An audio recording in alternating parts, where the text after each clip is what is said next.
السلام عليكم ورحمة الله تعالى وبركاته. نحمده ونصلي على رسوله الكريم. أما بعد فقد قال الله تعالى في كلامه القديم والفرقان المجيد: أعوذ بالله من الشيطان الرجيم. بسم الله الرحمن الرحيم. وإذا قيل لهم آمنوا كما آمن الناس قالوا أنؤمن كما آمن السفهاء ألا إنهم هم السفهاء ولكن لا يعلمون. قال النبي صلى الله عليه وسلم: أصحابي كالنجوم فبأيهم اقتديتم اهتديتم أو كما قال عليه الصلاة والسلام. புகழனைத்தும் அல்லாஹ் ஒருவனுக்கே உரித்தாகட்டுமாக. ஸலவாத்தும் சலாமும் நபிகள் நாயகம் ஸல்லல்லாஹு அலைஹி வஸல்லம் அவர்கள் மீதும் அவர்களின் குடும்பத்தார்கள், உற்றார் உறவினர்கள், தோழர்கள் மற்றும் இங்கு குழுமியிருக்கக்கூடிய நம் அனைவரின் மீதும் உண்டாகட்டுமாக. உலகத்திலே வாழும் காலம் முழுக்க பெருமானார் ஸல்லல்லாஹு அலைஹி வஸல்லம் முஹப்பத்தையும் சஹாபா பெருமக்களுடைய முஹப்பத்தையும் உண்மையாக உள்ளத்திலே நிறைத்து வாழக்கூடிய தௌஃபீக்கை பெற்ற சீதேவிகளாக அல்லாஹ் நம்மை வாழ வைப்பானாக. உலகத்திலே வாழும் காலம் முழுக்க சுன்னத் ஜமாஅத்துடைய கொள்கையிலே நிலைத்து வாழ்ந்து அதே கொள்கையிலே மரணிக்கக்கூடிய தௌஃபீக்கையும் அல்லாஹ் தந்தல் புரிவானாக. கண்ணியமிக்கவர்களே, இங்கு நடக்கக்கூடிய தொடர் பயானுடைய கர்பலா ஷஹாதத்தினுடைய தொடர் பயானுடைய தொடர்ச்சியாக இன்றைய தினத்திலே எனக்கு வழங்கப்பட்ட தலைப்பு சஹாபாக்கள் நட்சத்திரங்கள் என்ற தலைப்பு வழங்கப்பட்டிருக்கின்றது. சஹாபாக்கள் நட்சத்திரங்கள் அப்படின்னு எடுத்துக்கிட்டோம்னா எத்தனை சஹாபாக்களை பேசுறது அப்படின்னு பார்த்தோம்னா சஹாபாக்கள் லட்சக்கணக்கான பேர் இருக்காங்க. அவங்கள பற்றி யாரை பற்றியும் குறிப்பிட்டு பேசுகிற அளவுக்கு ஒவ்வொரு சஹாபா பெருமக்களுடைய வாழ்க்கையில் கொஞ்சம் கொஞ்சம் தொட்டுட்டு போனால் கூட முழுமையான வரலாறு தெரிய முடியாத ஒரு சூழ்நிலைகள். எனவே ஒரு குறிப்பிட்ட சஹாபா பெருமக்கள், நம்மிடத்திலே அதிகம் பேசப்படாத சில சஹாபா பெருமக்கள், அவர்களுடைய வாழ்க்கை வரலாறை பேசுவதற்கு ஆசைப்படுகின்றேன். அல்லாஹ் தஆலா எதை பேசுகின்றோமோ எதை கேட்கின்றோமோ அதன் பிரகாரம் அமல் செய்யக்கூடிய தௌஃபீக்கையும் அந்த சஹாபிகளை மதித்து வாழக்கூடிய தௌஃபீக்கையும் அல்லாஹ் தருவானாக. மேலே குறிப்பிட்ட வசனத்திலே அல்லாஹ் சொல்வான்: நீ நபிமார்களை போல ஈமான் கொள்ளுங்க, ஸல்லல்லாஹு அலைஹி வஸல்லம் போல ஈமான் கொள்ளுங்கன்னு எங்கேயுமே அல்லாஹ் சொல்லலை. குர்ஆனில் நபிமார்களை போல ஈமான் கொள்ளுங்கன்னு அல்லாஹ் சொல்லலை. சரி, உலகத்திலே சிறந்த நபி, உயர்ந்த நபி, இறுதி நபி ஸல்லல்லாஹு அலைஹி வஸல்லம், சரி அவங்கள போல ஈமான் கொள்ளுங்க அப்படின்னு சொல்லியிருக்கானான்னு பார்த்தோம்னா திருமறையில் அப்படி சொல்லவில்லை. அல்லாஹ் சொல்கின்றான்: வைதா கீல லஹும் ஆமினு, மக்களே நீங்கள் ஈமான் கொள்ளுங்கள் என்பதாக சொல்லப்பட்டார். இது யாரை பார்த்து அல்லாஹ் சொல்கிறான்னா முனாஃபிக்கீன்களை பற்றி அல்லாஹ் சொல்கின்றான். முனாஃபிக்கான மனிதர்களை பார்த்து ஈமான் கொள்ளுங்க. எப்படி ஈமான் கொள்ளணும் தெரியுமா? கமா ஆமனன் நாசு, அந்த மனிதர்களை போல. பொதுவாக மனிதர்கள் எல்லாம் சொல்லிட்டான், எல்லாருக்கும் பேர் மனிதர்கள் தான். ஆதம் அலைஹிஸ்ஸலாமிலிருந்து கியாமத் வரை படைக்கப்பட்ட எல்லா மனிதர்களுக்கும் பெயர் மனிதர்கள். அது எந்த மாற்று கருத்தும் இல்லை. ஆனால் அல்லாஹ் தஆலா ஒரு குறியீட்டை அல்லாஹ் வைத்திருக்கின்றான். அது இக்கன்னா வச்சிருக்கிறான். அன்னாசு, இந்த மக்களை போல அப்படின்னு அல்லாஹ் சொல்கிறான். அந்த மக்கள் யாரு? அந்த மக்கள் ஈமான் கொண்டதை போன்று நீங்கள் ஈமான் கொள்ளுங்கள் அப்படின்னு அல்லாஹ் சொல்லிட்டான். இப்படி சொன்ன உன்னை வைத்திருச்சல் தாங்க முடியவில்லை. யாருக்கு? முனாஃபிக்கீன்களுக்கு. முனாஃபிக்கீன்களை உடனடியே சொன்னாங்க, அனுமினு கமா ஆமன சுஃபஹா, அந்த முட்டாளை போல நாங்கள் ஈமான் கொள்ளணுமா? அந்த முனாஃபிக்கு கேட்ட வார்த்தை, அந்த முட்டாள்களை போன்று நாங்கள் ஈமான் கொள்ள வேண்டுமா? சஹாபா பெருமக்களை பார்த்து அவன் சொல்லக்கூடிய வார்த்தை முட்டாள் அப்படின்னு ஒரு வார்த்தையை சொல்கிறான். அல்லாஹ் திருமறையில் இந்த வசனத்தை, இந்த வாக்கியத்தை அல்லாஹ் சொல்லி காண்பித்து விட்டு அல்லாஹ் பதிலடி கொடுக்கின்றான். அலா, அறிந்து கொள்ளுங்கள், இன்னஹும் ஹுமுஸ் சுஃபஹா, இன்னஹும் அவர்கள்தான், ஹும் அவர்கள்தான், ஹுமுஸ் சுஃபஹா அவங்க தான் முட்டாள். யாரை பார்த்து முட்டாள்னு சொல்கிறேன்? சஹாபா பெருமக்கள் அந்த அளவுக்கு அறிவில் குறைந்தவர்களா? அந்த சஹாபா பெருமக்களை பார்த்து முட்டாள் என்பதாக சொல்லும் அளவுக்குள்ள தகுதியும் அதிகாரமும் உனக்கு யார் தந்தது? அல்லாஹ் கேட்கின்றான். அப்போ உலகத்தில் ஈமான் கொள்ளணும் அப்படின்னு வச்சுக்கிட்டோம்னா சஹாபா பெருமக்களுடைய ஈமானை போல இருக்கணும் அப்படின்னு அல்லாஹ் சொல்கிறான். அப்போ சஹாபா பெருமக்கள் எவ்வளோ உயர்ந்தவர்கள்! நம்மளை போல ரசூலுல்லாஹ் நம்மளை போல தான், ஸல்லல்லாஹு அலைஹி வஸல்லம் நம்மளை போல தான், நபிமார்கள் நம்மளை போல தான் அப்படின்னு சொல்லக்கூடிய காலகட்டத்தில் வாழ்ந்துட்டு இருக்கிறோம். சஹாபா பெருமக்கள் எப்படி நம்மளை போலவங்க? ஸல்லல்லாஹு அலைஹி வஸல்லம் சொல்லுவாங்க, சஹாபா பெருமக்களை திட்டாதீர்கள், எந்த சஹாபியையும் திட்டாதீர்கள். ஏன் திட்டக்கூடாது தெரியுமா? அந்த சஹாபா பெருமக்கள் செய்யக்கூடிய தர்மம், ஒரு கையளவுக்கு தர்மம் செய்கிறாங்க, 2 கையளவுக்கு ஏதோ ஒரு தர்மம் செய்கிறாங்க சஹாபா பெருமக்கள். ஆனால் நீங்கள் நம்மளை பார்த்து அல்லாஹ் சொல்கிறான், ஸல்லல்லாஹு அலைஹி வஸல்லம் சொல்லுவாங்க, நீங்கள் உஹது மலை அளவுக்கு நீங்கள் தான தர்மம் செய்கிறீங்க. உஹது மலை அளவுக்கு தான தர்மம் செய்கிற நீங்கள் சஹாபா பெருமக்கள் ஒரு கையளவுக்கு கொடுத்தாங்களே, அதுக்கு சரிசமமாக நீங்கள் ஆகவே மாட்டீர்கள். ஸல்லல்லாஹு அலைஹி வஸல்லம் சொல்லிட்டு ஆக உயர்ந்தவர்கள் சஹாபா பெருமக்கள். சஹாபிகள் இல்லைன்னா இஸ்லாமே கிடையாது. ஸல்லல்லாஹு அலைஹி வஸல்லம் சொன்ன செய்தியை நமக்கு கொண்டு வந்து சேர்த்தது என்பது சஹாபா பெருமக்கள் என்பதிலே எந்த மாற்று கருத்தும் கிடையாது. எனவே தான் நபிகள் நாயகம் ஸல்லல்லாஹு அலைஹி வஸல்லம் அவர்கள் இப்படி சொல்வார்கள், அஸ்ஹாபி கன் நுஜூம், என்னுடைய நண்பர்கள், என்னுடைய சஹாபா பெருமக்கள் நட்சத்திரங்களை போன்றவர்கள். உலகத்தில் எத்தனையோ பொருள் இருக்குது, அல்லாஹ்வால் படைக்கப்பட்ட பொருள். அந்த பொருளுக்கு உதாரணமாக ஸல்லல்லாஹு அலைஹி வஸல்லம் சொல்லி இருக்கலாமே, ஏன் நட்சத்திரத்தை சொன்னாங்க அப்படின்னு பார்த்தோம்னா, நட்சத்திரம் என்பது கணக்கிட முடியாது. அது எந்த நேரத்தில் இருக்கும், எந்த நேரத்தில் மறையும் அப்படின்னு வெளிப்படையாக நம்மளால் சொல்ல முடியாது. நேற்று ஒரு நட்சத்திரத்தை இந்த இடத்துல பார்த்தேன், இன்றைக்கி அதே இடத்துல அதே நேரத்தில் வரணும் அப்படின்னு நம்ம பார்த்தோம்னா அந்த நட்சத்திரம் அங்கே இருக்காது. ஒவ்வொரு நட்சத்திரத்திற்கும் அல்லாஹ் தஆலா ஒரு விதமான பதவிகளை அல்லாஹ் வைத்திருக்கின்றான், ஒரு விதமான அந்தஸ்தை அல்லாஹ் வைத்திருக்கின்றான். அப்போ நட்சத்திரம் எப்படி உயர்வு தாழ்வோடு இருக்கின்றதோ அதே போன்று சஹாபா பெருமக்களுக்கு மத்தியிலே ஒரு சஹாபியை விட இன்னொரு சஹாபா பெருமக்கள் உயர்ந்தவர்கள். அதில் யாருக்கு மத்தியிலே உயர்ந்தவர்கள் தாழ்ந்தவர்கள் என்பதை நாம் சொல்லக்கூடாது. நட்சத்திரங்களும் எங்கே இருக்கும்னா வானத்தில் உயர்வாக தான் இருக்கும். அவர் சஹாபா பெருமக்கள் உயரமானவர்கள். நட்சத்திரம் எப்படி கடலில் பயணிக்கக்கூடிய மனிதருக்கு வழிகாட்டுகின்றதோ அந்த நட்சத்திரத்தை அடையாளமாக வைத்து அந்த கடலில் பயணிக்கக்கூடிய மாலுமிகள் அடையாளம் கண்டுகொள்கின்றார்களோ அதே போன்றுதான் அந்த சஹாபா பெருமக்கள் உங்களுக்கு வழிகாட்டுவார்கள் என்பதை பெருமானார் ஸல்லல்லாஹு அலைஹி அவர்கள் நட்சத்திரத்திற்கு ஒப்பீடு செய்து சொன்ன வார்த்தையை பார்க்கின்றோம். எனவேதான் எனக்கு தரப்பட்ட தலைப்பு சஹாபா பெருமக்கள் நட்சத்திரங்கள். உண்மையிலேயே நட்சத்திரம் சுடுமா அப்படின்னு பார்த்தோம்னா சுடாது. சூரியன் சுடக்கூடிய ஆற்றல் பெற்றது. சூரியன் உதிக்க ஆரம்பித்த உடனே ஊன்னு சொல்ல ஆரம்பிச்சிடறோம். உடம்புக்குள்ள உஷ்ணம் தாங்காமல் இருக்குது, வெயில் வேர்வை தாங்க முடியாமல் இருக்குது, வெயிலில் நடக்க முடியல. ஏன்னா வெயிலுடைய தாக்கம் சூரியனுடைய தாக்கம். ஆனால் சந்திரன் எடுத்து பார்த்தோம்னா சந்திரன் இதமானது, நிம்மதியை தரக்கூடியது. சந்திரனுக்கு ஒப்பா ஸல்லல்லாஹு அலைஹி வஸல்லம். சஹாபா பெருமக்கள் நட்சத்திரத்திற்கு ஒப்பானவர்கள். அந்த வெளிச்சமும் இந்த வெளிச்சமும் சரிசமமாக இருக்குமா அப்படின்னு பார்த்தோம்னா சந்திரனுடைய வெளிச்சம் இந்த பூமி முழுக்க ஒட்டுமொத்தமாக கவர் பண்ணி வைத்திருக்கும். ஆனால் சஹாபா பெருமக்கள் பெருமானார் ஸல்லல்லாஹு அலைஹி வஸல்லம் ஒளியிலிருந்து பிறந்தவர்கள், ஒளியை பெற்றவர்கள், அந்த ஒளியினாலே வாழ்ந்தவர்கள், வாழ்ந்து கொண்டிருக்கக்கூடியவர்கள்.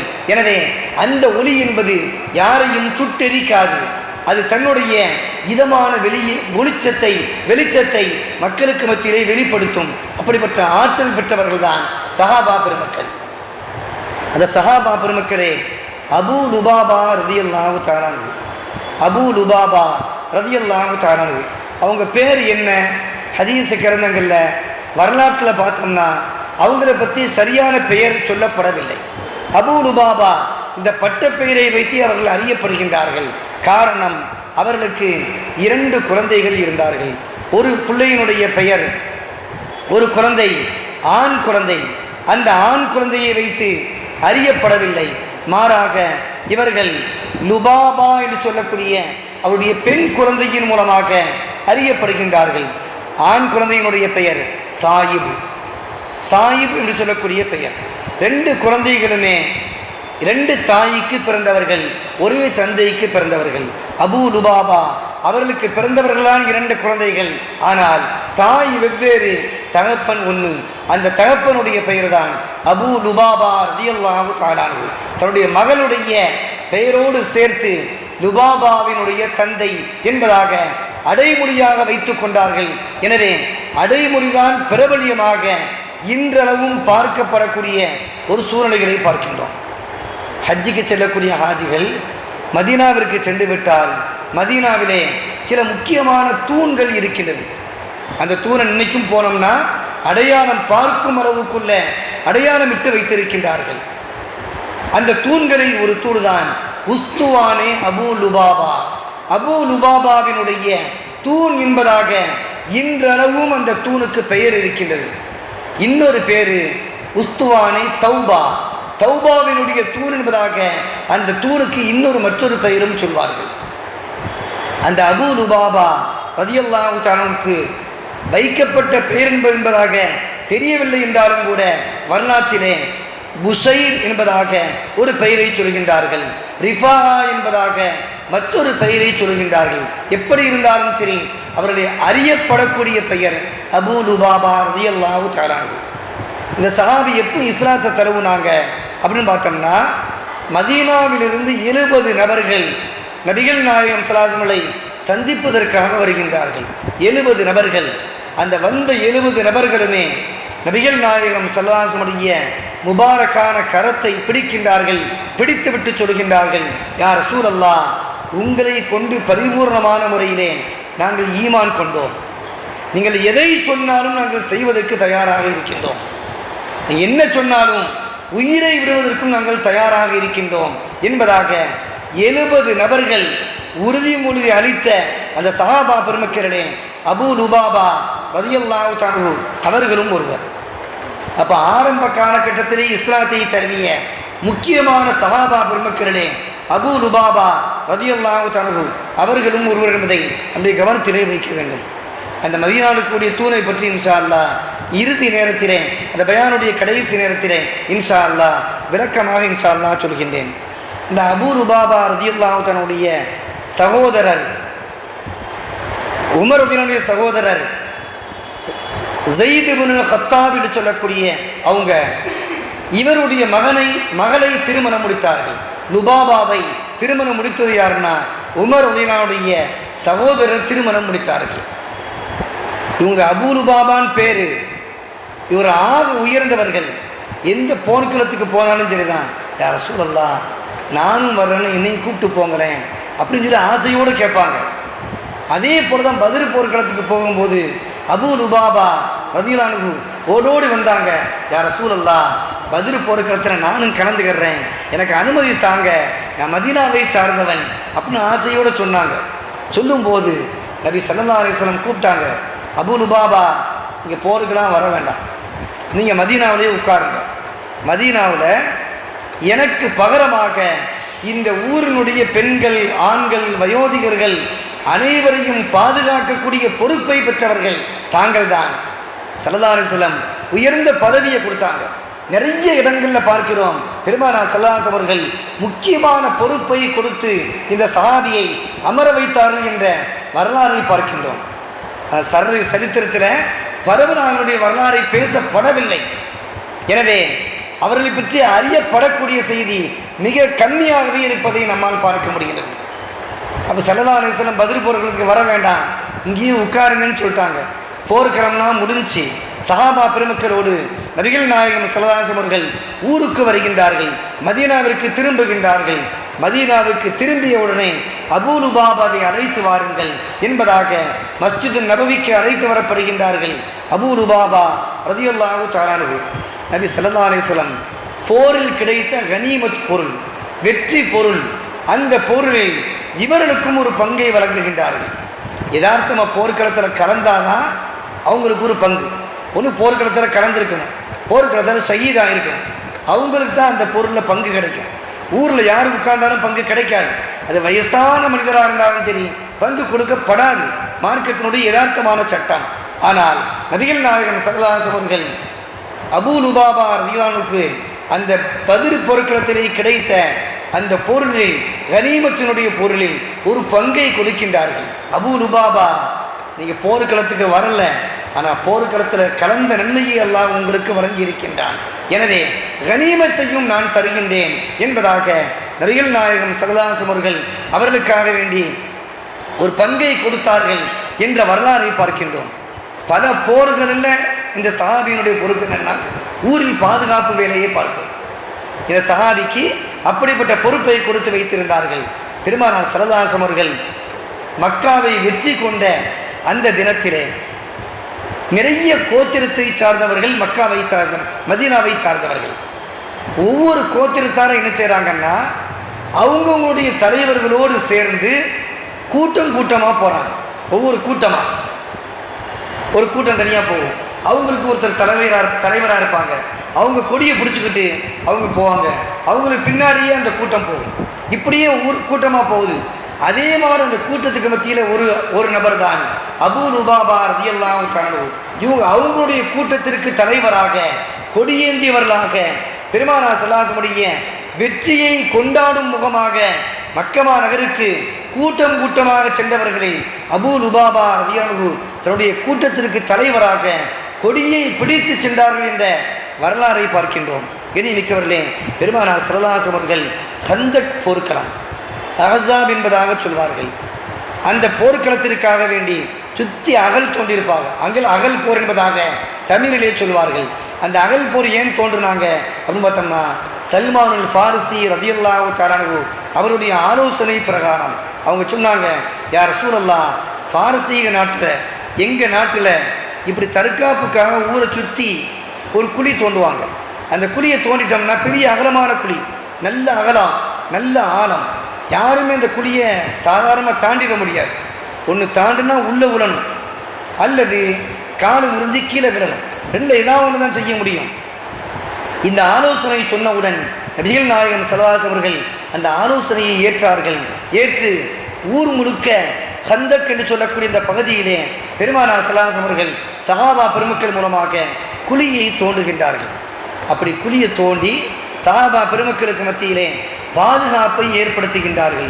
ஊரை சார்ந்த யாருக்கும் எந்த பாதகமும் வந்துவிடக்கூடாது, எல்லாருமே நிம்மதியாக இருக்கணும். இந்த கந்தக் போர் பல நாட்களாக நடைபெறுகின்றது. இந்த கந்தக் போர்க்களம் நடக்கக்கூடிய அந்த நேரத்தில் அந்த ஊரில் குடியிருக்கக்கூடிய எல்லா மக்களும், முஸ்லிம்களும் இருக்கிறாங்க, முஸ்லிம் அல்லாத சில யூதர்களும் இருக்கின்றார்கள், முனாஃபிக்கீன்களும் இருக்கின்றார்கள். நபிகள் நாயகம் ஸல்லல்லாஹு அலைஹி வஸல்லம் எல்லோரையும் அழைக்கின்றார்கள்.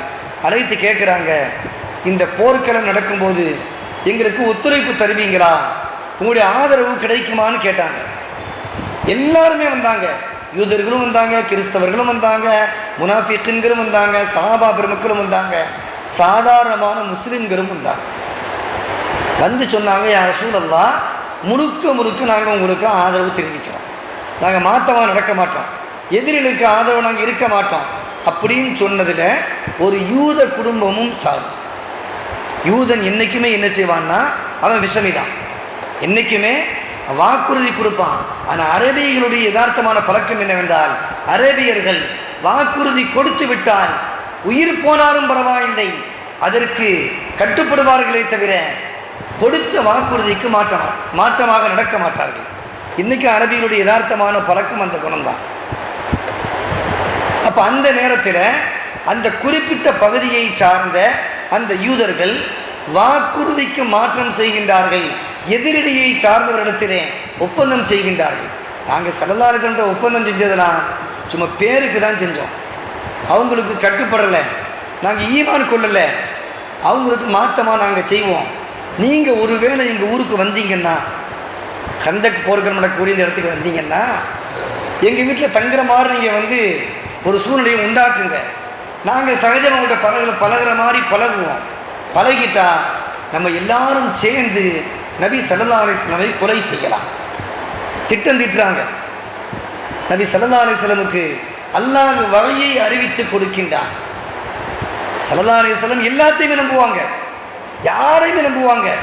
எதிரி வந்து கெஞ்சினா கூட அவன் அப்படியே நம்பி விடுவார்கள், அவனை தப்பாக நினைக்க மாட்டார்கள். அவனும் ஒரு மனுஷன் தானே, நேற்று தப்பு செஞ்சிட்டான், இன்னைக்கு தப்பாக பேசிட்டான், இனிமேல் திருந்துவான் அப்படி நினைக்கக்கூடிய உயர்ந்த பண்பை பெற்றவர்கள் நபிகள் நாயகம் ஸல்லல்லாஹு அலைஹி வஸல்லம். எனவே அந்த யூதர்கள் சொன்னதை நம்பாமல் இருந்தாலும் கூட அவன் சொல்லிட்டானேன்னு இருக்கான், ஏற்றுக்கிட்டாங்க. ஆனால் அல்லாஹ் தஆலா வஹ்யை அறிவித்து விட்டான். யா ரசூலல்லாஹ், அந்த யூதர்கள் பொய் சொல்லுகின்றார்கள், பொய் சத்தியம் செய்கின்றார்கள், உங்களுக்கு எதிராக செயல்படுகின்றார்கள் அப்படின்னு செய்தியை அல்லாஹ் சொல்லிட்டான். நபி ஸல்லல்லாஹு அலைஹி வஸல்லம் சரி போர்க்களம் முடியட்டும், கந்தக் போர்க்களம் முடித்த உடனே அவங்க என்ன செய்யலான்னு முடிவு பண்ணலாம் அப்படின்னு முடிவு பண்ணி வச்சிருக்கிறாங்க. போர்க்களம் முடிஞ்சிச்சு. சஹாபா பெருமக்களோடு சேர்ந்து ஒரு யோசனை பண்ணுறாங்க. இப்போ என்ன செய்யலாம்னு சொல்லும்போது அவங்கள ஒழித்து கட்ட வேண்டும். அந்த யூதர்கள் யாரெல்லாம் இருக்கின்றார்களோ அந்த ஒட்டுமொத்த யூதர்களையும் நாம் ஒழிக்க வேண்டும் என்பதாக தீர்மானம் நிறைவேற்றப்படுகின்றது. சஹாபா பெருமக்களின் மக்களிலே ஆலோசனை செய்யப்படுகின்றது. அப்படி ஆலோசனை செய்யப்படக்கூடிய அந்த நேரத்தில் தான் பனு குறைலான்னு சொல்லக்கூடிய அந்த கூட்டம் தான் ஆப்போசிட்டாக நடந்தது.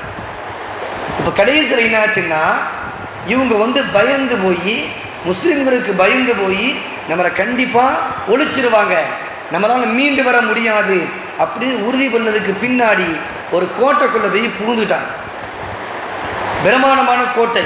அந்த கோட்டைக்குள்ளாக உள்ளே சென்று தாளிட்டுக் கொள்கின்றார்கள். உள்ளே இருந்து கொண்டு நபிகள் நாயகம் ஸல்லல்லாஹு அலைஹி வஸல்லம் எதிராக கோஷமிடுகின்றார்கள். பெருமானார் ஸல்லல்லாஹு அலைஹி வஸல்லம் மிக மட்டமாக சப்தமிட்டு பேசுகின்றார்கள். அந்த தற்காப்பிற்கு அந்த பனு குறைலா கூட்டத்தை சார்ந்தவர்களை முற்றுகையிடுவதற்காக பெருமானார் ஸல்லல்லாஹு அலைஹி வஸல்லம் அவர்கள் அலி ரலியல்லாஹு அன்ஹுடைய தலைமையிலே ஒரு படையை அனுப்புகின்றார்கள். அந்த படை போய் ஒரு நாள் 2 நாள்னு சொல்லி 15 நாள் ஆச்சு. 15 நாள் ஆகியும் எந்த ஒரு மாற்றமும் ஏற்படவில்லை. இப்போ எதிரிகள் பார்க்குறாங்க, இதுக்கு மேலேயும் நம்ம பொறுமையாக இருந்தோம்னா நம்ம கண்டிப்பாக அழிஞ்சிருவோம். அதனால் ஸல்லல்லாஹு அலைஹி வஸல்லம் தபார் எழுதுகிறாங்க, யா ரசூலல்லாஹ், எங்களுக்கு ஒருத்தரை அனுப்புங்க. அவர் பேர் அபூ லுபாபா ரலியல்லாஹு அன்ஹு, அவங்கள எங்களோடு அனுப்புங்க. ஏன் அனுப்ப சொல்கிறாங்க அப்படின்னு அதையும் பார்க்கும்போது பனு குறைலா கூட்டத்தார் குடியிருக்கக்கூடிய பகுதிகளிலே அபூ லுபாபா ரலியல்லாஹு அன்ஹுக்கு நிறைய சொத்துக்கள் இருக்கிறது. சொத்து எங்கள் பகுதியில் இருக்கிறதுனால அவர் எங்களுக்கு அனுசரணையாக வருவார், நாங்கள் சொல்கிறத அனுசரித்து போவார் அப்படின்னு ஒரு எண்ணம். இன்னொரு எண்ணம், அபூ லுபாபா ரலியல்லாஹு தஆலா அன்ஹு அவர்கள் ஒரு குறிப்பிட்ட கூட்டத்தை சார்ந்தவர்கள். அந்த கூட்டமும் இந்த பனு குறைலாவும் நட்பு ரீதியாக பழகியவர்கள். அவுசு கூட்டம். அபூ லுபாபா குடும்பத்தினுடைய பெயர் அவுஸ்.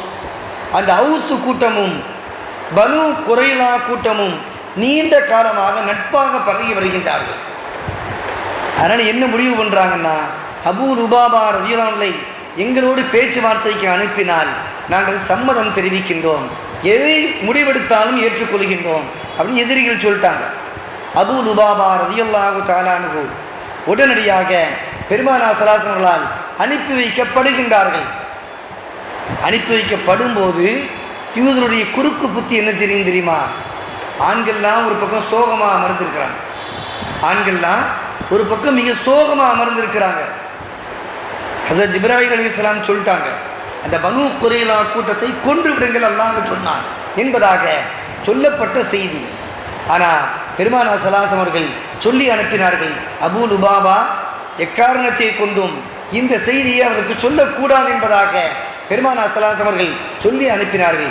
ஈமான் கொள்ள வேண்டும் என்பதை நிபந்தனையாக சொல்லி அனுப்பினார்கள். அப்போ இங்கே வந்து பார்க்கும்போது பெண்களெல்லாம் கதறி அழுது கொண்டிருக்கின்றார்கள். பெண்களை அழுகிற மாதிரி சூழ்நிலைக்கு உண்டாக்கிட்டாங்க யூதர்கள். பெண்கள் அழுது கொண்டிருக்கின்றார்கள். சிறுவர்கள் சிறுமியர்கள் எல்லாம் மிக சோகமாக தன்னுடைய குடும்பத்தினுடைய கஷ்ட நஷ்டங்களை சொல்லி புலம்பிக் கொண்டிருக்கின்றார்கள். இந்த காட்சிகளெல்லாம் பார்த்த அபூ லுபாபா ரலியல்லாஹு அன்ஹு கொஞ்சம் இறக்க குணம் உள்ளார். அப்படியே மனசு அப்படியே இறங்கி போயிட்டாங்க. சரிம்மா பேசிக்கிறலாம், அவனை அவசரப்படாதீங்க, ஏன் அழுகிறீங்க, இதுக்கெல்லாமா அழுதுகிட்டு இருப்பாங்க, பிள்ளைங்களே நீங்கள் ஒப்பாரி வைக்காதீங்க, பதற வேண்டாம், எதுவுமே நடக்காது, நம்ம பேசி எதுனாலும் தீர்த்துக்கிறலாம் அப்படின்னு சொல்லிட்டு பேச்சுவார்த்தைக்கு தயாராகின்றார்கள். கீழே அமருகின்றார்கள், பேச ஆரம்பிக்கின்றார்கள். பேச ஆரம்பிக்கும் போது சொல்கின்றார்கள், தோழர்களே, நீங்கள் இஸ்லாத்தை தழுவும், ஸல்லல்லாஹு அலைஹி வஸல்லம் நீங்கள் கட்டுப்படணும். கட்டுப்பட்டீங்கன்னா இந்த பிரச்சனையுமே கிடையாது. ஸல்லல்லாஹு அலைஹி வஸல்லம் எதுனாலும் உங்களுக்கு செய்யறதுக்கு தயாராக இருக்கிறாங்க. நாங்கள் கட்டுப்படாமல் இருந்தால் என்ன நடக்கும்? நாங்கள் கட்டுப்பட மாட்டோம்னு சொல்லிட்டோம், அப்போ என்ன செய்வாங்கன்னு கேட்குறாங்க. அவங்க என்ன செய்கிறாங்களோ ஏற்று தான் ஆகணும் அப்படின்னு ஒரு வார்த்தையில் முடிச்சுட்டாங்க. இருந்தாலும் யூதர்கள் வாயை பிடுங்குறாங்க. அப்படி திரும்ப திரும்ப கேட்குறாங்க, நாங்கள் ஒரு வேளை ஈமான் கொள்ளாமல் போயிட்டோம்னா முகமது நபி ஸல்லல்லாஹு அலைஹி வஸல்லம் எங்களை கொன்று விடுவார்களா அப்படின்னு ஒரு வார்த்தை கேட்டான் யூதர்கள். அபூ லுபாபா ரலியல்லாஹு வாய் திறந்து சொல்லவில்லை, கையால் சைக்கினை செய்தார்கள். கையால் சைக்கினை செஞ்சு கழுத்துக்கு ஆப்பு இருக்கு உனக்கு அப்படின்னு சொல்லிட்டாங்க. இந்த கையால் சைக்கினை செய்ததனுடைய பாதிப்பை உணர்ந்தார்கள். ஸல்லல்லாஹு அலைஹி வஸல்லம் சொல்லக்கூடாதுன்னு சொல்லிட்டாங்களே, அந்த வார்த்தையை நம்ம வெளிப்படையாக சொல்லிட்டோமே அப்படின்னு சொல்லி அபூ லுபாபா ரலியல்லாஹு மிகவும் நொந்து போகின்றார்கள். இந்த நிலையில தான் அபூ லுபாபா ரலியல்லாஹு தஆலா அன்ஹு அந்த யூதரிடத்திலே பேச்சுவார்த்தையை முடித்து விடுகின்றார்கள். முடித்ததற்கு பின்பாக மதீனாவிற்கு வருகின்றார்கள். மதீனாவுக்கு வந்தவங்க தூதுவராக சென்றார்கள். ஆனால் சென்ற தூது செய்தியை பெருமானார் ஸல்லல்லாஹு அலைஹி வஸல்லம் சொல்லவில்லை. மஸ்ஜிது நபவிக்கு வந்தார்கள். தூணிலே தன்னை தானே கட்டி போட்டு கொண்டார்கள். தனக்குத்தானே கட்டி போட்டு கொண்டார்கள். அது என்ன காரணம்னா, 2 காரணத்தை சொல்வார்கள். முதல் காரணம், இவர்கள் தபூக் போரிலே கலந்து கொள்ளவில்லை. தபூக் போர்னு ஒரு போர் நடந்துச்சு, அந்த போரில் கலந்து கொள்ளவில்லை. கலந்துக்கிடாதனால அதை பரிகாரம் வாங்குவதற்காக தன்னை தானே கட்டி கொண்டார்கள். இது ஒரு காரணமாக ஹதீஸ் ஷரீஃபிலே விளக்கத்திலே சொல்கின்றார்கள். 2வது காரணம், இந்த யூதருக்கு மத்தியிலே பேசும்போது ஸல்லல்லாஹு அலைஹி வஸல்லம் உங்களை கொன்றுவாங்கன்னு சொல்லி ஸல்லல்லாஹு அலைஹி வஸல்லம் ரகசியத்தை போய் சொல்லிட்டோமே அப்படின்னு ஒரு வருத்தம். தன்னை தானே கட்டி போட்டுக்கொண்டு அல்லாஹ் என்னை மன்னிக்காத வரை நான் இந்த தூரிலிருந்து நகல மாட்டேன், என்னை நான் அவிழ்த்து கொள்ள மாட்டேன், இபாதத்திற்கு மட்டும் நான் என்னை அவிழ்த்து கொள்வேன் அப்படின்னு முடிவு செஞ்சு தூணில் கட்டி போட்டுக்கிட்டாங்க. இந்த செய்தி ஸல்லல்லாஹு அலைஹி வஸல்லமுக்கு போச்சு. ஸல்லல்லாஹு அலைஹி வஸல்லம் சொன்னாங்க, அந்த சஹாபி அபூ லுபாபா ரலியல்லாஹு தஆலா அன்ஹு அவங்களாக நினைத்து என்னிடத்திலே வந்திருந்தால் அவருடைய பாவம் மன்னிக்கப் பெறுவதற்காக துஆ செய்திருக்கலாமே. அவர் தன்னைத்தானே வருத்தி கொண்டார். அவர் தன்னைத்தானே வருத்தி கொண்டு அல்லாஹ்வோடு அவர் ஒப்பந்தம் செய்து கொண்டார். இப்போ இனிமேல் நான் ஒன்றுமே செய்ய முடியாது. அல்லாஹ்வுக்கும் அவருக்கும் மத்தியிலே நேரடியாக பேசுவதின் காரணத்தினால் நான் இதில் தலையிட முடியாது அப்படின்னு ஸல்லல்லாஹு அலைஹி வஸல்லம் ஒதுங்கி கொண்டார்கள். 1 நாள், 2 நாள், 3 நாள், இப்படி நாள் போய்கிட்டே இருக்குது. 7 நாள் ஆச்சு. 7வது தினம் வர தூணிலே கட்டப்பட்டிருக்கின்றார்கள். தொழுகையினுடைய நேரம் வந்துச்சுன்னா அவங்க குடும்பத்தார் வருவாங்க, இந்த கட்டை அவுத்து விடுவாங்க, தொழுவாங்க. தொழுது முடிச்சோன்னே திரும்ப வருவாங்க, குடும்பத்தார் கட்டி விட்டுருவாங்க. ஏதாவது சுய தேவைகள் இருந்தால் இவர்களாக கலட்டிக் கொள்வார்கள், சுய தேவைகளை முடிப்பார்கள், திரும்ப வந்து கட்டிக்கிடுவாங்க.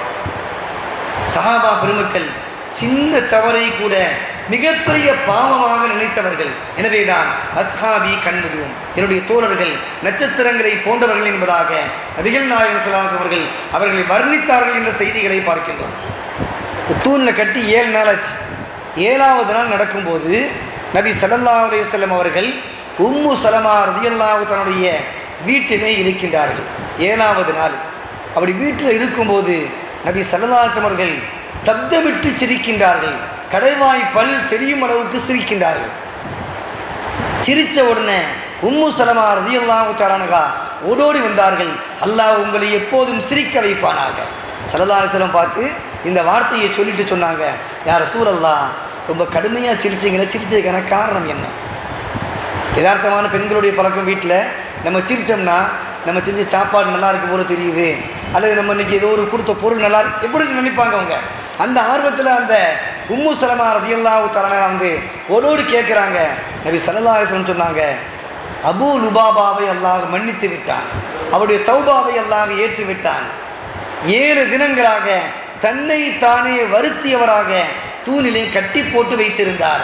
அல்லாஹ் தஆலா அவர் அல்லாஹ்வோடு செய்த முனாஜாத்தை, உரையாடலை அல்லாஹ் ஏற்றுக்கொண்டான், அவர்களை அல்லாஹ் மன்னித்து விட்டான் என்பதாக நபிகள் நாயகம் ஸல்லல்லாஹு அலைஹி வஸல்லம் அவர்கள் இந்த செய்தியை சொல்கின்றார்கள். உம்மு சலமா ரலியல்லாஹு தஆலா அன்ஹா உடனே கேட்குறாங்க, யா ரசூலல்லாஹ், நான் போய் இந்த சுப செய்தியை சொல்லவா சொல்லலாமா என்பதாக கேட்கின்றார்கள். சஹாபா பெருமக்களுடைய யதார்த்தம் அதான். எந்த நல்ல செய்தி இருந்தாலும் சரதாசனுடைய அனுமதி வாங்கியாச்சுன்னா உடனே வெளியே பரப்ப ஆரம்பிச்சிடுவாங்க. அதே போல் உடனடியாக போய் சொல்லிட்டாங்க. வெளியின்று சொன்னாங்க, அபூ லுபாபாவை அல்லாஹ் மன்னித்து விட்டதாக நபிகள் நாயகம் ஸல்லல்லாஹு அலைஹி அவர்கள் சுப செய்தி சொன்னார்கள். அப்படி சப்தமிட்டு ஒரு செய்தியை சொன்னார்கள். இந்த செய்தியை கேள்விப்பட்ட உடனே அப்படியே செய்தி தாண்டி தாண்டி போய் அபூ லுபாபா ரலியல்லாஹுடைய காதுக்கும் போய்விட்டது. கண்ணீர் வடிக்கின்றார்கள். அல்லாஹ் தஆலா இப்படி தௌபாவை அல்லாஹ் மன்னித்து விட்டானே என்பதாக சந்தோஷத்திலே ஆனந்தத்திலே அழுகின்றார்கள். அழுகிறாங்களே தவிர எல்லா சஹாபாக்களும் கூடி வந்துடுறாங்க. அந்த பார்த்து வாழ்த்து சொல்கிறதுக்காக வர்றாங்க. நான் கட்டை அவுத்து விடுறேன், சரதாரசம் போய் பாருங்கன்றாங்க. இல்லை இல்லை, கட்டை யாருமே அவுக்கக்கூடாது, கட்டை யாரும் தொடக்கூடாதுன்னு சொல்லி அதிகாரமாக சொல்லி விடுகின்றார்கள். அப்போ எப்படிப்பா வெளியே வருவீங்க அப்படின்னு சஹாபாக்கள் கேட்குறாங்க. இந்த கட்டை நபிகள் நாயகம் ஸல்லல்லாஹு அலைஹி வந்து தான் அவிழ்க்க வேண்டும். அல்லாஹ் மன்னித்தான். இந்த கட்டிலிருந்து என்னை விளக்குவது ஸல்லல்லாஹு அலைஹி வஸல்லம் விளக்கம். அவங்களும் மன்னிச்சுட்டேன்னு சொல்கிற மாதிரி அந்த வார்த்தை, அந்த செயல் என்பதாக அபூ லுபாபா ரலியல்லாஹு சொல்லுகின்றார்கள். நபிகள் நாயகம் ஸல்லல்லாஹு அலைஹி வஸல்லம் இந்த செய்தி போகுது. ஸல்லல்லாஹு அலைஹி வஸல்லம் அடுத்த நாள் ஃபஜ்ருடைய நேரம், ஃபஜ்ருடைய நேரத்திலே வருகின்றார்கள். அபூ லுபாபாவை அந்த கட்டை அவிழ்த்து விடுகின்றார்கள். அபூ லுபாபா, அல்லாஹ் உன்னை மன்னித்து விட்டான், அல்லாஹ்விடத்திலே மிகச் சிறந்த கூலியை பெறக்கூடிய மனிதராக அல்லாஹ் உன்னை ஆக்கிவிட்டான். நேரடியாக அல்லாஹ்ட்ட முனாஜாத்து செஞ்சு அந்த தௌபா வாங்கிட்டியப்பா அப்படின்னு ஸல்லல்லாஹு அலைஹி வஸல்லம் ஆனந்தத்திலே பாராட்டினார்கள், துஆ செய்தார்கள், சுப செய்தியை சொன்னார்கள் என்ற செய்திகளை பார்க்கின்றோம். அந்த தூண் தான் இன்றைக்கும் மஸ்ஜிது நபவியில் இருக்குது. மஸ்ஜிது நபவியிலே உஸ்துவானே அபூ லுபாபா அப்படின்னு சொல்லுவாங்க. அபூ லுபாபாவினுடைய தூண் என்பதாக பெயர். அப்படி இல்லைன்னா தௌபாவினுடைய தூண் என்பதாக மற்றொரு பெயரும் புழங்கப்படுகின்றது. அந்த இடத்துல இருந்து நம்ம செய்யக்கூடிய தௌபாவை எல்லாம் ஏற்றுக்கொள்வான். ஹாஜிகளுக்கு ஹஜ்ஜிக்கு போகும்போது சொல்லுவாங்க, இன்னென்ன தூண் இருக்குது, அந்த தூணில் போய் உட்காந்து துவா கேட்டிங்கன்னா எல்லாம் கபூல் ஆக்குவான். நம்ம எவ்வளோ பாவங்கள் செஞ்சுருக்கிறோம். அந்த அபூ லுபாபா ரலியல்லாஹு அந்த தூணுக்கு பக்கத்தில் உட்காந்துக்கிட்டு, யா அல்லாஹ் என்னெல்லாம் பாவம் செஞ்சுருக்கிறேன், என்னை மன்னிச்சிருன்னு கேட்டிங்கன்னா அல்லாஹ் தஆலா இந்த பாவங்களெல்லாம் மன்னிப்பான். மன்னிப்பை பெறுவதற்கு தகுதியான தூணாக அந்த உஸ்துவானே அபூ லுபாபா அமைந்திருக்கிறது என்பதாக வரலாற்று ஆய்வாளர்கள் சொல்லித் தருவார்கள். அந்த சஹாபியினுடைய பரக்கத்தினால் அல்லாஹ் நம்முடைய எல்லா பாவங்களையும் அல்லாஹ் மன்னிப்பானாக. நம்மை பரிசுத்தமான வாழ்க்கையை வாழக்கூடிய நல்ல தௌஃபீக்கை அல்லாஹ் தருவானாக. கண்ணியமிக்கவர்களே, சஃப்வான் இப்னு முஅத்தல் இந்த சஹாபி ஹதீஸ் கிரந்தங்களிலே பிரபல்யமான சஹாபி. உங்களுடைய வரலாறை தொட்டுட்டாலே 3 செய்தி கண்டிப்பாக சொல்லியா. இவங்க வரலாறை தொட்டாச்சுன்னா 3 செய்தி நிச்சயமாக சொல்லியே தீர வேண்டும். அந்த 3 செய்திக்கு சொந்தக்காரர்கள் தான் சஃப்வான் இப்னு முஅத்தல் ரலியல்லாஹு தஆலா. ஒரு செய்தி, எப்பவுமே அளவுக்கு அதிகமாக தூங்கிட்டே இருப்பாங்க. சில மனிதருடைய யதார்த்தமான குணம் என்னென்னா, அப்படி உட்கார்ந்துருப்பாங்க, அப்படி தூங்க ஆரம்பிச்சிருவாங்க. எப்போ தூங்குறாங்க எப்போ முடிக்கிறாங்கன்னு சொல்ல முடியாது. எங்கே உட்கார்ந்தாலும் தூங்க ஆரம்பிப்பாங்க. இது யதார்த்தமான உடல் ரீதியான பலகீனம். இப்போ இந்த சஹாபி எப்படின்னா, தூங்க ஆரம்பிச்சுன்னா தூங்கிட்டே இருப்பாங்க, அளவுக்கு அதிகமாக தூங்குவாங்க. இதே போல தான் நபிகள் நாயகம் ஸல்லல்லாஹு அலைஹி அவர்கள் ஒரு போர்க்களத்திற்கு அழைத்து செல்கின்றார்கள். அந்த போர்க்களத்திற்கு சென்ற அந்த நேரத்திலே இந்த சஹாபி தூங்க ஆரம்பித்து விடுகின்றார்கள். இந்த சஹாபிக்கு யதார்த்தமான பொறுப்பே என்னென்னா, பனு முஸ்தலிக் போர், பனு முஸ்தலிக் என்று சொல்லக்கூடிய போர்க்களம். அந்த போர்க்களத்துக்கு போகும்போது நபி ஸல்லல்லாஹு அலைஹி வஸல்லம் இவங்களுக்கு ஒரு பொறுப்பை கொடுத்துருந்தாங்க. தோழரே, போர்க்களம் முடிந்து விட்டால் எல்லோரும் வீட்டிற்கு சென்று விடுவோம். உங்களுக்கு பொறுப்பு என்னென்னா, அந்த போர்க்களத்தில் ஏதாவது தவறி போன பொருட்கள் இருக்குதா அதை கண்டுபிடிச்சு கொண்டு வரும். போர்க்களத்தில் அங்கங்கே போகும்போது சஹாபாக்கள் அந்த பொருளை போட்டு போயிடுவாங்க. அதை எடுத்துகிட்டு வரக்கூடிய பொறுப்பு உங்களுடைய பொறுப்பு. அது மட்டுமல்ல, யாராவது சஹாபா பெருமக்கள் தவறிவிட்டால், இந்த போர்க்களத்தினுடைய கூட்டத்தோடு சேராமல் தனியாக மாட்டிக்கிட்டாங்க, பாதை தெரியலன்னா அந்த சஹாபா பெருமக்களை கூப்பிட்டு வரக்கூடிய பொறுப்பை பெற்றவர்கள் நீங்கள் தான். ஸல்லல்லாஹு அலைஹி வஸல்லம் பொறுப்பை கொடுத்துட்டாங்க. சஃப்வான் இப்னு முஅத்தல் ரலியல்லாஹு தஆலா, இந்த சஹாபிக்கு அல்லாஹ் பட்டம் கொடுத்த மிகப்பெரிய பட்டம் என்ன தெரியுமா? பரிசுத்தமான மனிதர், பரிசுத்தமான சஹாபி. எந்த பாவமும் செய்யாதவர்கள், பாவத்தை விட்டும் அப்பழுக்கற்றவர்கள் என்பதாக அல்லாஹ் சான்று கொடுக்கும் அளவுக்குள்ள ஒரு சூழ்நிலையை பெற்றவர்கள். இது எப்போ நடந்துச்சு? அந்த பனு முஸ்தலிக் போர்க்களத்தில் நடந்துச்சு. போர்க்களம் முடிஞ்சிருச்சு, அவங்கவுங்க கிளம்புற வேலையில் மும்முரமாக இருக்கிறாங்க. இந்த சஹாபி ஒரு ஓரமாக போய் தூங்க ஆரம்பிச்சிட்டாங்க. அவங்க வேலையை பார்க்க ஆரம்பிச்சிட்டாங்க. ஓரமாக போய் தூங்க ஆரம்பித்தாங்க. நல்லா தூங்குனாங்க. தூங்கி திடீர்னு முடிச்சு பார்த்தாங்க, மைதானமே காலியாக இருக்குது. மைதானத்தில் யாரையுமே காணோம். ஆக எவ்வளோ நேரம் தூங்குனமோ தெரியலையே அப்படின்னு நினச்சிக்கிட்டு உடனடியாக எந்திரிச்சாங்க. எந்திரிச்சு பார்த்தா மூலையில் யாரோ உட்கார்ந்துருக்கிறாங்க. மூலையில் யாரோ உட்கார்ந்துருக்கிறாங்களே, யாரோ தெரியலையே. பக்கத்தில் வாகனத்தை எடுத்து கொண்டு போகிறாங்க. பக்கத்தில் பார்த்தா நபி ஸல்லல்லாஹு அலைஹி வஸல்லம் துணைவியார், நம்முடைய அன்னையார், அன்னை ஆயிஷா ரலியல்லாஹு தஆலா அன்ஹா அவர்கள் ஓரமாக அமர்ந்திருக்கின்றார்கள். ஒன்றுமே சொல்லலை. இன்னா லில்லாஹி வ இன்னா இலைஹி ராஜிஊன். இவ்வளோ பெரிய கூட்டம் போச்சே, சஹாபா பெருமக்கள் எல்லாருமே போனாங்களே, ஸல்லல்லாஹு அலைஹி வஸல்லம் துணைவியாரை, நம்முடைய அன்னையாரை விட்டு சென்று விட்டார்களே, இன்னா லில்லாஹி வ இன்னா இலைஹி ராஜிஊன். இந்த ஒரே ஒரு வார்த்தை தான் சஹாபி சொன்னாங்க. ஆயிஷா ரலியல்லாஹு தஆலா அன்ஹா ரொம்ப ஒல்லி குச்சியாக இருப்பாங்க, உடம்புல சதப்பத்தே இருக்காது, ரொம்ப ஒல்லியாக இருப்பாங்க.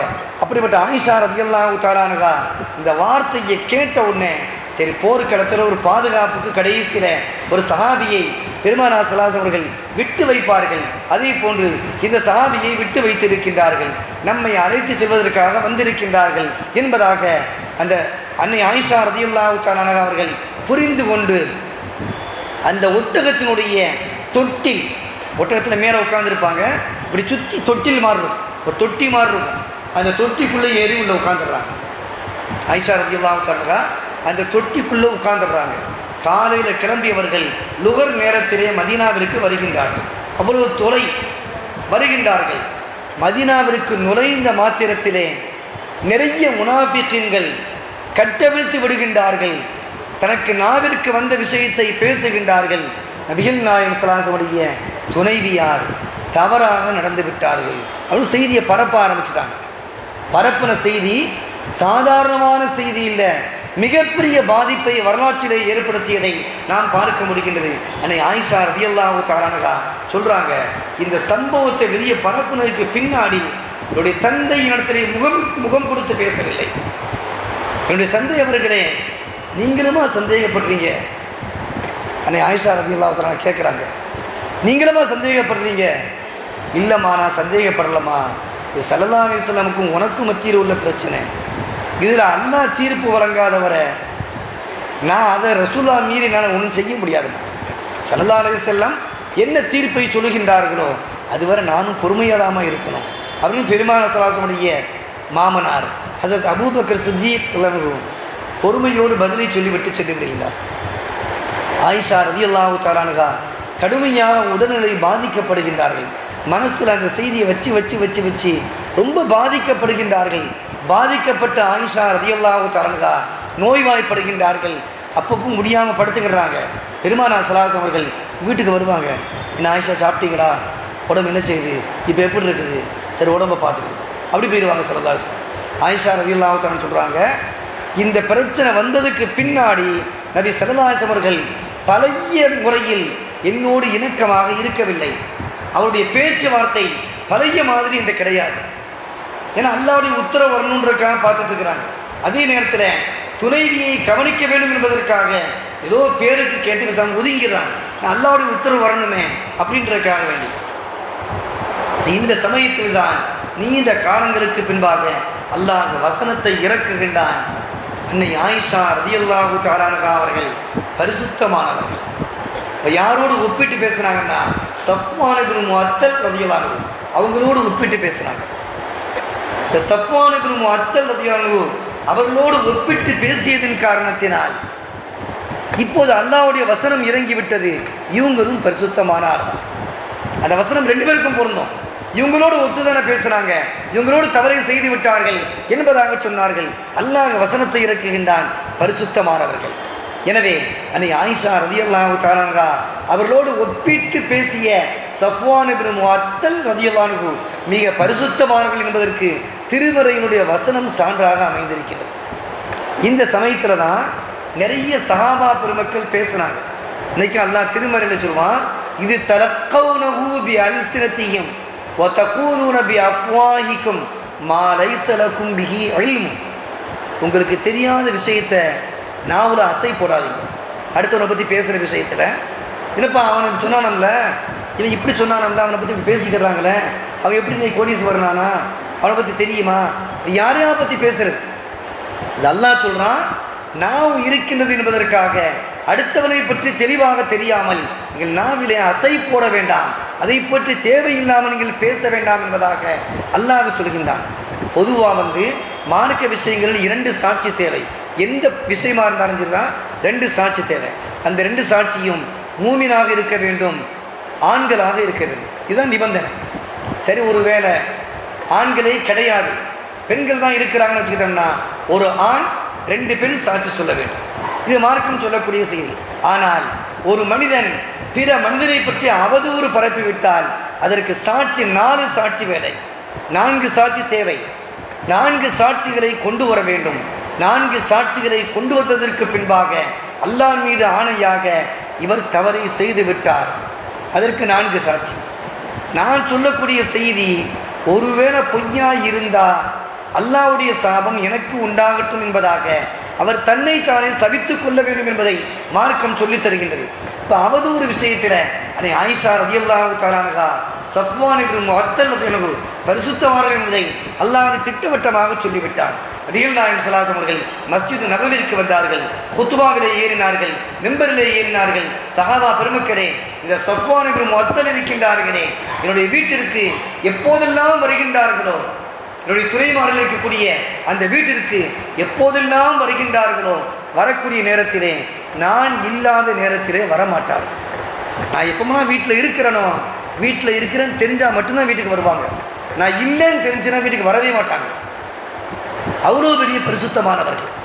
இந்த சஃப்வான் இப்னு முஅத்தல் அல்லாஹ் பரிசுத்தமான என்பதாக அல்லாஹ் சுப செய்தியை சொல்லியிருக்கின்றான். இவர் கருப்பொழுக்கம் உள்ளவர் என்பதற்கு நான் உறுதியை சொல்கின்றேன். இவர் அல்லாஹ்விடத்திலே சிறந்த கூலியை பெறக்கூடிய சிறந்த மனிதர், நல்ல பண்புள்ளவர், நல்ல குணமுள்ளவர் என்பதாக நபிகள் நாயகம் ஸல்லல்லாஹு அலைஹி அவர்கள் பாராட்டி சொன்னார்கள். அப்போ அந்த பேசக்கூடிய நேரத்தில் ஹஸ்ஸான் இப்னு சாபித் ரலியல்லாஹு தஆலா அன்ஹு அவங்க மிகப்பெரிய கவிஞர். ஸல்லல்லாஹு அலைஹி வஸல்லம் மஸ்ஜிது நபவியிலேயே மிம்பர் மேடை அமைச்சு ஒரு ஸ்டேஜ் போட்டு அந்த ஸ்டேஜில் ஸல்லல்லாஹு அலைஹி வஸல்லமையும் இஸ்லாமிய மார்க்கத்தையும் புகழ்வதற்காக ஏற்படுத்தப்பட்ட அந்த புண்ணியமான ஒரு மனிதர் தான் ஹஸ்ஸான் இப்னு சாபித் ரலியல்லாஹு அன்ஹு. அவர்களுடைய நாவிலே ஜிப்ரீல் அலைஹிஸ்ஸலாம் பேசுகின்றார்கள் என்பதாக பெருமானார் ஸல்லல்லாஹு அலைஹி அவர்கள் சுப செய்தியை சொன்னார்கள். அவர்களை நீங்கள் வலுப்படுத்துங்கள், ஏதாவது நீங்கள் கண்ணியப்படுத்தி ஏதாவது ஒரு ஹதியாவை கொடுத்து அவங்கள நீங்கள் வலுப்படுத்துங்க, அவங்க துவாவை நீங்கள் வாங்கிக்கிறீங்க அப்படின்னு ஸல்லல்லாஹு அலைஹி வஸல்லம் மூத்த சஹாபா பெருமக்களுக்கெல்லாம் அறிவுரை சொன்ன புண்ணியமான சஹாபிதான் ஹஸ்ஸான் இப்னு சாபித் ரலியல்லாஹு தஆலா அன்ஹு. அவங்க இந்த செய்தியில் அவங்களும் தலையிட்டாங்க. தலையிட்டு ஏதோ ஒன்று பேசிட்டாங்க. பேசியதுக்கு பரிகாரமாக அல்லாஹு தஆலா நபியை புகழக்கூடிய மனிதராக இருந்தாலும் கூட நபியினுடைய துணைவியை குறை சொன்னார்கள் என்ற காரணத்தினால் அல்லாஹ் 2 பார்வையும் அல்லாஹ் பறித்து விட்டான். அப்படிப்பட்ட ஹஸ்ஸான் இப்னு சாபித் ரலியல்லாஹு அன்ஹு அவங்கள்ட்ட ஒரு ஒப்பந்தம் செஞ்சாங்க. ஹஸ்ஸான் இப்னு சாபித்தே, என்னை பற்றி நீங்களும் அவதூறு சொல்லியிருக்கீங்க. நான் யார் தெரியுமா? பரிசுத்தமான மனிதர், நான் தப்பே பண்ணது கிடையாது. ஆனால் என் கூட இவ்வளோ பழகிட்டு என்னை பற்றி நீங்களமா குறை சொல்கிறீங்க. ஆனால் ஒரு நேரம் வரும், நான் பரிசுத்தமான என்பது நிரூபிக்கப்பட்டால் நான் வாளை எடுத்து வருவேன், வாளால் உங்களை அடிப்பேன் என்பதாக சத்தியம் விட்டிருந்தார்கள். அல்லாஹ் மீது சத்தியமாக வாளை கொண்டு வருவேன், உங்களை தாக்குவேன், உங்களை காயப்படுத்துவேன் என்பதாக சொல்லியிருந்தார்கள். அல்லாஹ் பரிசுத்தமானவங்கன்னு சொல்லிட்டாங்க. ஸல்லல்லாஹு அலைஹி வஸல்லம் குத்துபால பகிரங்கமாக அறிவிப்பு செஞ்சுட்டாங்க. நேராக போனாங்க, வாழை தூக்குனாங்க. ஹஸ்ஸான் இப்னு சாபித் வீட்டுக்கு போனாங்க. அவங்க வயசான காலத்தில் பலகீனமாக உட்கார்ந்துருக்கிறாங்க. எங்க ஹஸ்ஸான், எவ்வளோ தைரியம் இருந்தா என்னை பற்றி கெட்டவன் நீங்கள் சொல்லியிருப்பீங்க, அது என்னையும் ஆயிஷா நாயும் சேர்த்து நீங்கள் பேசிட்டீங்களே, ஸல்லல்லாஹு அலைஹி வஸல்லம் அவ பேர் கிடையாதா, ஈருலக தலைவர், அவங்கள குறை சொல்றதுக்கு என்ன தகுதி உங்களுக்கு வந்துச்சு? அப்படின்னு ரொம்ப காட்டமாக பேசிட்டு அந்த வாளை வச்சு 2-3 இடத்துல ஓங்கி அடி.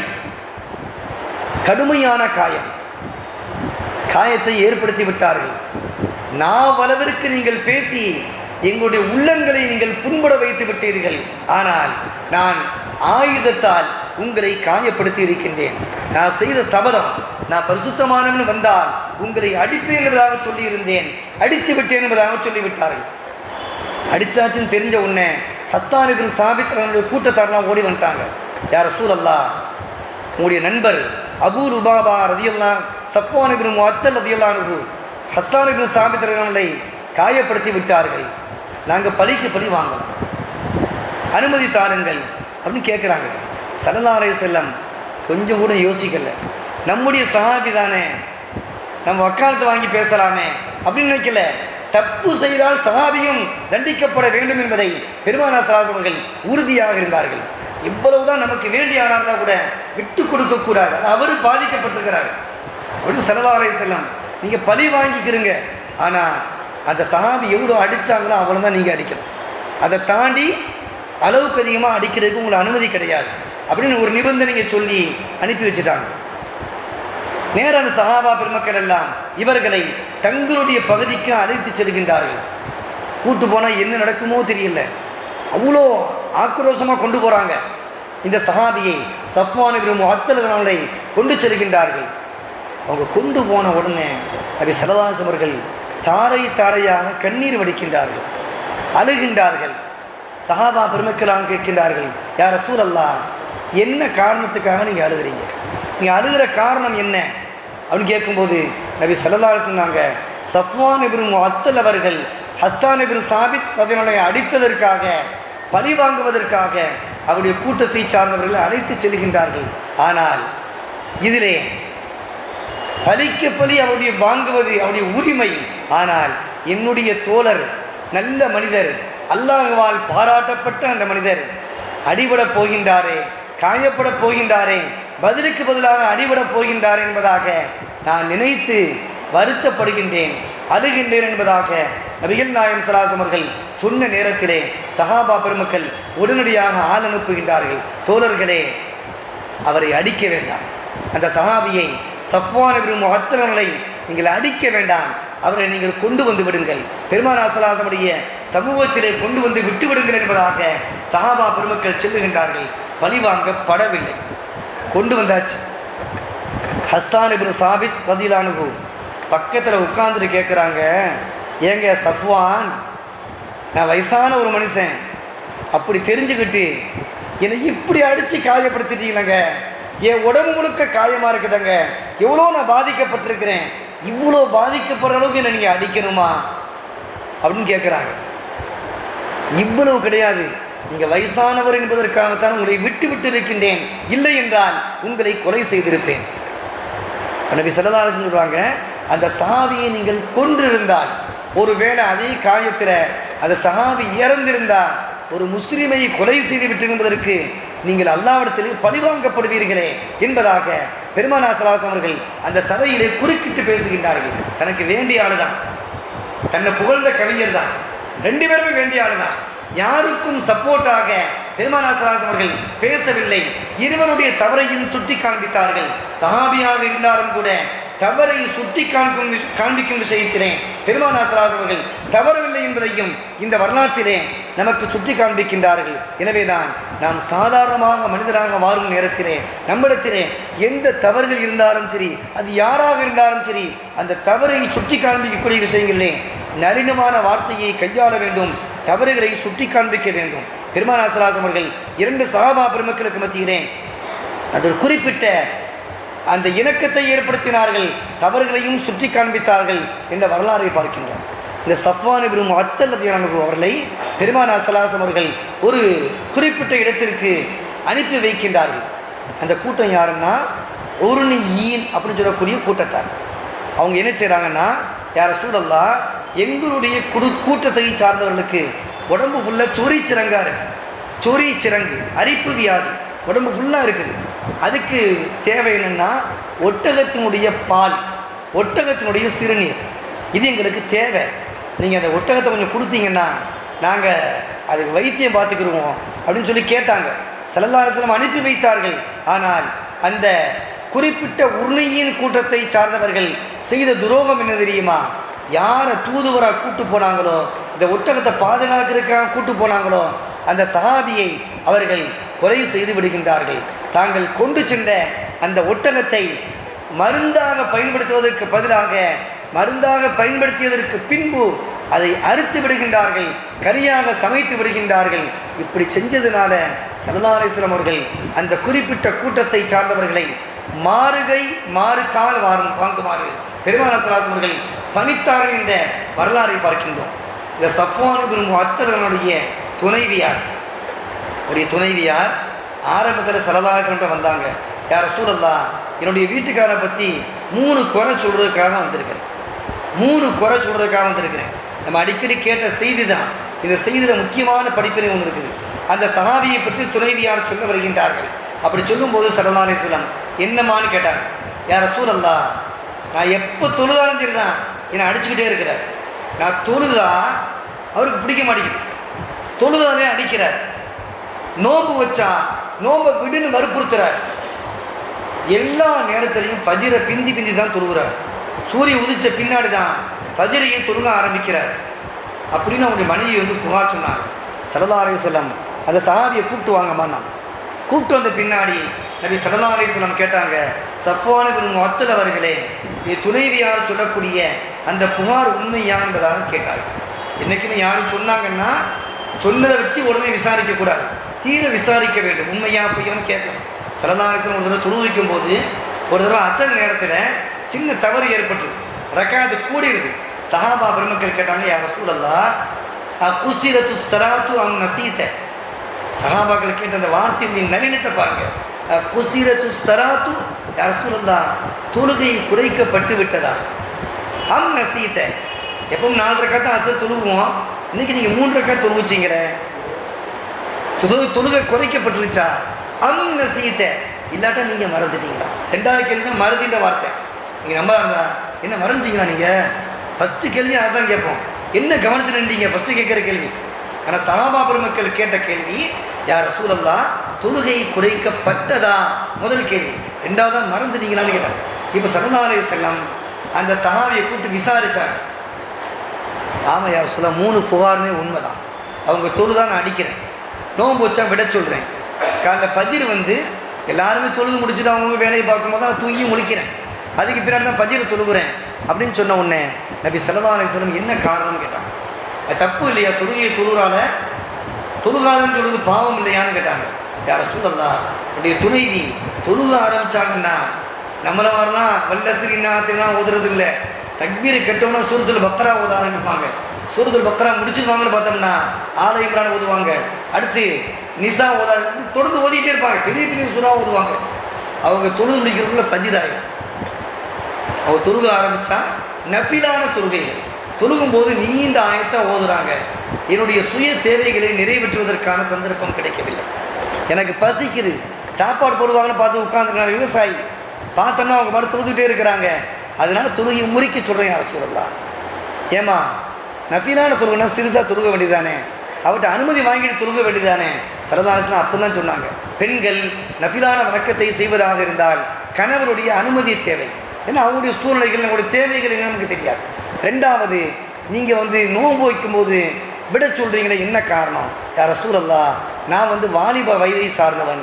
அப்போ இவங்க பகல் நேரம் ஃபுல்லாக எப்பவுமே நோன்பு வச்சுக்கிட்டே இருக்கிறாங்க, வருஷம் முழுக்க நோன்பு வச்சுட்டு இருக்கிறாங்க. என்னுடைய சுய தேவைகளுக்காக வேண்டிய பகல் நேரத்திலே அந்த மனைவிடத்திலே வந்தால் நோன்புன்னு சொல்லி முடிச்சிடறாங்க ஒரே வார்த்தையில். அதனால் நோன்பு விட சொன்னேன், வைக்காதுன்னு சொல்லி நிர்பந்தப்படுத்தினேன் என்பதாக சொன்னார்கள்.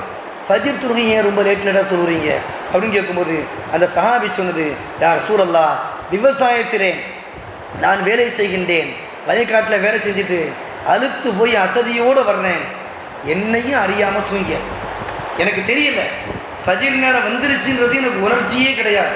என் வீட்டுக்காரமாக எழுப்புறதுமே எனக்கு தெரியாது. நான் வேலைக்குன்னு தூங்கலை யார் ரசூலல்லாஹ், நான் தெரியாமல் தூங்கிட்டேன், என்னையும் மறந்து தூங்கிவிட்டேன் என்பதாக சொல்லும் நேரத்திலே நபிகள் நாயகம் ஸல்லல்லாஹு அலைஹி வஸல்லம் அவர்கள் அந்த சஹாபிக்கு மட்டும் பிரத்யேகமாக சொன்னார்கள். அந்த சஹாபிக்கு சொன்ன பிரத்யேகமான வார்த்தை, சஃப்வான் இப்னு முஅத்தில் அவர்களே, நீங்கள் எப்போது விழிக்கின்றீர்களோ தொழுது கொள்ளுங்கள். எப்போ நீங்கள் முடிக்கிறீங்களோ அப்போ ஃபஜ்ர் தொழுதுருங்க.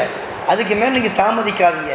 இன்றைக்கி இந்த ஹதீஸை வச்சுக்கிட்டு தான் வஹாபிகள் இன்றைக்கி என்னென்னா, வஹாபிகள் பெரும்பாலும் தூங்கும்போது நல்லா தூங்குவாங்க, தூங்கிட்டு காலையில் முடிப்பாங்க.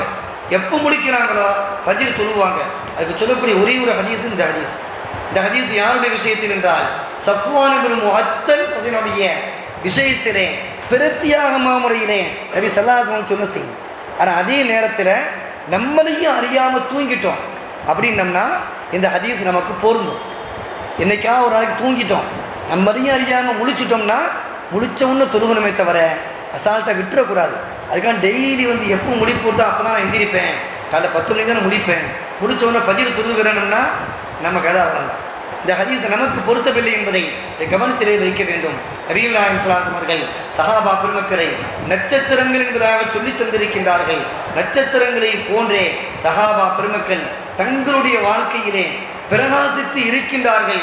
அவர்களை பின்பற்றும் நேரங்களிலே நாமும் பிரகாசிக்க முடியும். எனவேதான் பெருமானார் ஸல்லல்லாஹு அலைஹி வஸல்லம் அவர்கள் நட்சத்திரத்திற்கு ஒப்பிட்டு சஹாபா பெருமக்களை சொன்னார்கள். சஹாபா பெருமக்களை திட்டாதீர்கள். அவர்கள் ஒரு கையளவுக்கு செய்யக்கூடிய தான தர்மம் நீங்கள் உஹது மலை அளவுக்கு செய்யக்கூடிய தர்மத்தை விட உயர்ந்தது என்பதாக பெருமானார் ஸல்லல்லாஹு அலைஹி வஸல்லம் அவர்கள் சொல்லி தந்திருக்கின்றார்கள். அல்லாஹ் சொல்லும் நேரத்திலே அந்த சஹாபா பெருமக்களை போன்று நீங்கள் ஈமான் கொள்ளுங்கள் என்பதாக அல்லாஹ் சொல்லி தந்திருக்கின்றான். நபிமார்களை போல நபி ஸல்லல்லாஹு அலைஹி வஸல்லம் போல ஈமான் கொள்ளுங்கள் என்பதாக அல்லாஹ் எங்கும் சொல்லவில்லை. அல்லாஹ் சொன்னது சஹாபா பெருமக்களை போன்று ஈமான் கொள்ளுங்கள் என்பதாக சொல்லிவிட்டு அந்த சஹாபா பெருமக்களை மடையர்கள் என்பதாக சொன்ன அந்த முனாஃபிக்கின்களை அவர்கள்தான் மடையர்கள் என்பதை அல்லாஹ் அழுத்தி சொன்ன வரலாறையும் பார்க்கின்றோம். எனவே சஹாபாக்களை உயர்த்தி பேசும் காலமெல்லாம் அல்லாஹ் தஆலா நம்மை உயரச் செய்கின்றான். அவர்களை தாழ்வாக இன்னும் நேரங்களிலே நம்மை பற்றி பிறர் மட்டமாக எண்ணக்கூடிய சூழ்நிலையை அல்லாஹ் உண்டாக்கி விடுகின்றான். அந்த சூழ்நிலை விட்டும் அல்லாஹ் பாதுகாப்பானாக. வாழும் காலம் முழுக்க சஹாபா பெருமக்களை உயர்ந்து புகழ்ந்து அதன் மூலமாக நாமும் மின்னி வாழக்கூடிய சூழ்நிலைகளை அல்லாஹ் ஏற்படுத்தி தந்தல் புரிவானாக. வாஹிர் தஅவானா அல்ஹம்துலில்லாஹி ரப்பில் ஆலமீன்.